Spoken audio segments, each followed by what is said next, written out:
300,000 Americans are moving to the Philippines this year. Not visiting, moving. Permanently, add 50,000 Germans, 40,000 Japanese, 35,000 Chinese, 25,000 Koreans, 15,000 Australians, 12,000 British. That's over 475,000 foreign nationals relocating to the Philippines in 2026 alone. The largest peacetime migration to Southeast Asia in modern history. And it's changing everything. What they're running from will shock you. Davao City, Dumaguete, Baguio. These aren't tourist destinations anymore. They're American suburbs transplanted. Let me tell you about the interview I had with one of the American 52-years-old Mr. Mark from California. He said his wife and him were making $180,000 a year combined. We lived paycheck to paycheck. Healthcare alone was $24,000 a year. Our rent was $3,500 a month for a 2-bedroom apartment.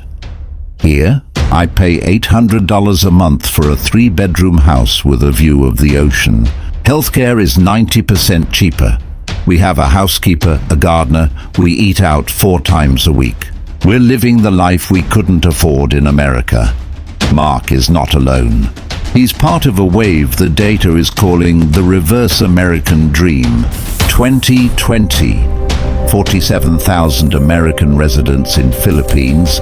2024, 112,000 American residents. 2026, projection, 412,000 American resident. That's an 800% increase in 6 years. But Americans aren't just retiring here. They're working remotely, raising families, building businesses. The pandemic proved you can work from anywhere. Americans realized anywhere doesn't have to be expensive. The Americans, they're good customers. They spend money, they're polite. But Landlord raised my rent 40% this year. He said foreigners are willing to pay more. I've been here 12 years. Now I don't know if I can stay. The Dumaguete's main boulevard. 5 years ago, this was Filipino-owned sari-sari stores, local eateries, family businesses. Today, it's lattes at 250 pesos, avocado toast at 400 pesos, craft beer at 350 pesos. For Americans earning dollars, these prices are cheap. For Filipinos earning pesos, these prices are impossible. But the Americans are just the beginning. Wait until you see what Japan is building. Number 1. Japan. Wellness colonies and the aging empire. Japan isn't sending tourists. They're sending entire towns, Batangas. 2 hours south of Manila. This is not a resort being built. This is a city for 15,000 Japanese retirees. Welcome to the silver tsunami. Japan is dying, not metaphorically. Literally, more deaths than births every year since 2007. The population is shrinking, and the elderly outnumber the young. Care facilities in Tokyo are full. Waiting lists stretch years. Costs are crushing Japanese families. So Japan found a solution. Offshore their elderly to the Philippines. I was able to interview one of the Japanese 68-years-old Mr. Yuki. This what he said. In Japan, I lived alone in small apartment. Very expensive, very lonely. Here I have friends, activities. The weather is warm, the people are kind, and my pension goes much further. The Philippines offers what Japan cannot. Space, warmth, affordable care, and most importantly, English-speaking caregivers trained in Japanese cultural sensitivity. Filipino caregivers are being trained specifically for this market. Japanese etiquette, Japanese food preparation, Japanese language. Filipinos nurse Jenny, working with the Japanese care facility, said she is grateful for the job. The salary is good, better than most nursing jobs here. But my family has lived in Batangas for 3 generations. Now we can't afford to buy land here anymore. Japanese developers are buying everything. The prices, they're for Japanese pensions, not Filipino salaries. Local families who dreamed of building homes near the beach are priced out. The coastline is being reserved for foreign retirees. And Japan is just the beginning. Because while Japan brings retirees, China is bringing something far more disruptive. China isn't building retirement homes. They're building Silicon Islands. And they're bringing 50,000 workers. Number 2. China. Tech giants and the new Manila. What China is building will make you rethink everything about Philippine sovereignty. Clark.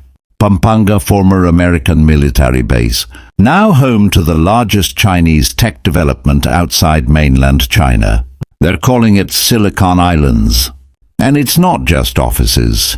This is a city within a city, for 50,000 Chinese tech workers and their families.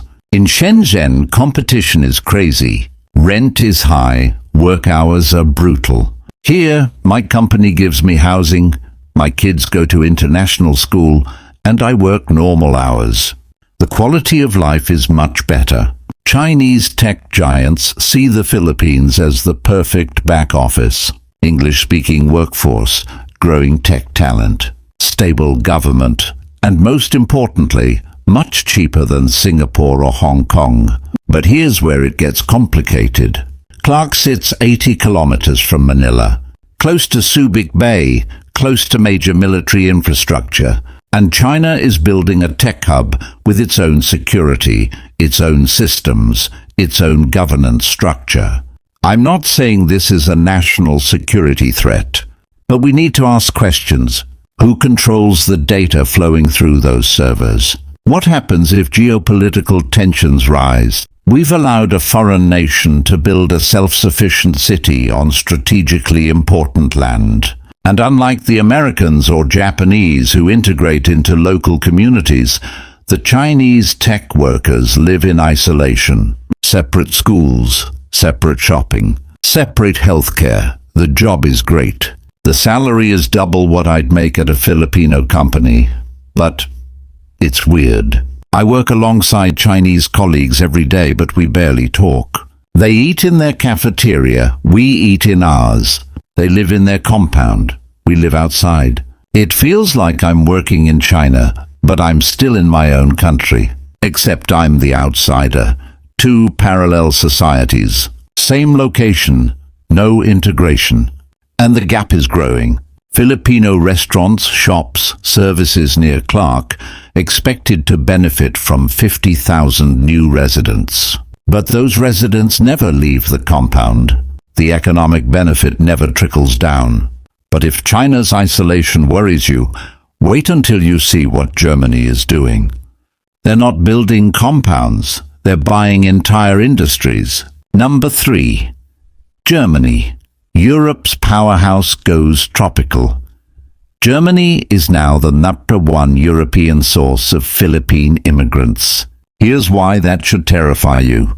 Cebu, once known for call centers and tourism, now becoming Germany's industrial outpost in Asia. Germany is not sending retirees. They're sending engineers, managers, skilled workers, and they're bringing German industry with them. Germany has a problem. High labor costs, strict regulations, aging workforce. We needed to move production somewhere with skilled labor, lower costs, but stable infrastructure. The Philippines checked every box. German precision. Filipino labor. It's a combination that's reshaping Philippine manufacturing. I trained for 6 months in Germany. They taught me advanced CNC machining. Now I'm making parts for BMW, Mercedes. The pay is 3 times what I made before. My family finally has savings. This is the upside technology transfer. Skills training, good jobs. Filipino workers learning from some of the best engineers in the world. German companies are partnering with Philippine technical schools, creating apprenticeship programs, training the next generation of Filipino engineers to German standards. This is exactly what the Philippines needs. Industrial development, skills upgrading, good manufacturing jobs. But there's a shadow side. I've owned this factory for 22 years. We make the same parts the German factories make. But I can't compete. They have access to European clients. They get better financing. They can offer higher salaries. My best workers keep leaving for German companies. I'm not against foreign investment. But where's the support for Filipino businesses? We're being pushed out of our own industries. Filipino manufacturers are losing ground. German firms can offer higher wages, better benefits, newer technology. Filipino companies can't match it. The Philippines is gaining jobs, but losing ownership, becoming skilled labor for foreign corporations instead of building its own industrial champions. Filipino engineers are world-class, but they're engineering German products, under German management for German profit margins. And Germany is just one European nation. Now add Korea, Australia, and the UK, each bringing their own transformation.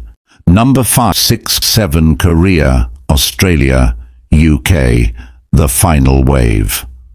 When 7 nations converge in one place, something has to break. Korea BGC, Manila, K-pop cafes, Korean BBQ, Korean skincare stores, Korean language everywhere. Korea brings 35,000 residents, not K-pop fans. Business owners. Franchise operators. Retail empires. BGC is becoming Seoul East. Korean businesses crowd out Filipino competitors. Rent doubles, triples. Australia. Healthcare. Australian medical tourism facilities. Australian doctors. Australian standards. Australia brings healthcare arbitrage. 15,000 Australians are relocating for affordable medical care and retirement. They build first world healthcare facilities, but price them for first world wallets. UK. Remote work hubs. British expats in Palawan, Siargao, building digital nomad communities. The UK brings remote workers. 12,000 Brits discovering paradise costs 70% less than London. Siargao transforms from Filipino surf town to British digital nomad hub. Island prices skyrocket. My family's been here 3 generations. We taught foreigners to surf. Now we can't afford to live here. Rent is 40,000 pesos for a room that was 8,000 3 years ago. Foreign buyers purchased the beachfront. We're being pushed inland. 7 nations. 7 waves, all crashing on the Philippines at once.